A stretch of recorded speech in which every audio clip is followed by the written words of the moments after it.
நம்ம என்ன பார்க்க போறோம், சம் ஆஃப் டேர்ம்ஸ் நம்ம லேர்ன் பண்ண போறோம். ஃபர்ஸ்ட் வந்து அன்சாச்சுரேட்டட் சொல்யூஷன். அன்சாச்சுரேட்டட் சொல்யூஷன்னா அமௌண்ட் ஆஃப் சொல்யூட் வந்து லார்ஜ் அமௌண்ட் ஆஃப் சொல்யூட் வந்து சால்வெண்ட்ல இதுவாச்சுன்னா at a given temperature, large amount of solute வந்து கிவன் டெம்பரேச்சர்ல வந்து இதுவாச்சுன்னா அது அன்சாச்சுரேட்டட் சொல்யூஷன். சாச்சுரேட்டட் சொல்யூஷன்னா இட் ஸ்டாப்ஸ் டிசால்விங். ஒரு பர்டிகுலர் இதுக்கு அப்புறம் வந்து ஸ்டாப் டிசால்வ்டு செட்டில் டவுன் ஆச்சுன்னா அது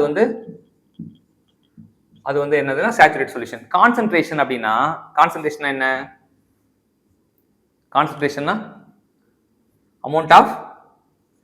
amount it is amount in fixed quantity of solution சொல்லலாம், இல்லாட்டி நம்ம சால்வெண்ட் கூட சொல்லிக்கலாம் அப்படின்னு சொல்றாங்க. சரி, டைல்யூட் சொல்யூஷன்னா நம்ம சொல்யூட் இருக்கு, சால்வெண்ட் இருக்கு. ஸோ சொல்யூட்டோட அமௌண்ட் வந்து லெஸ் அமௌண்ட்டாக இருந்தால் அது டைல்யூட் சொல்யூஷன். அதே வந்து அமௌண்ட் வந்து லார்ஜ் அமௌண்ட்டாக இருந்தால் அமௌண்ட் வந்து மோராக இருந்தால் அது வந்து கான்சன்ட்ரேட்டட் சொல்யூஷன். சொல்யூபிலிட்டினா என்ன? சொல்யூபிலிட்டினா it is the quantity of the solute in the fixed, it is the amount of solute in the fixed quantity of solvent. So இதான் வந்து நம்ம தெரிஞ்சுக்க வேண்டிய விஷயம். நம்ம 6 விஷயம் கற்றுக்கிட்டோம். ஃபர்ஸ்ட் வந்து அன்சாச்சுரேட் சொல்யூஷன் என்ன கற்றுக்கிட்டோம்.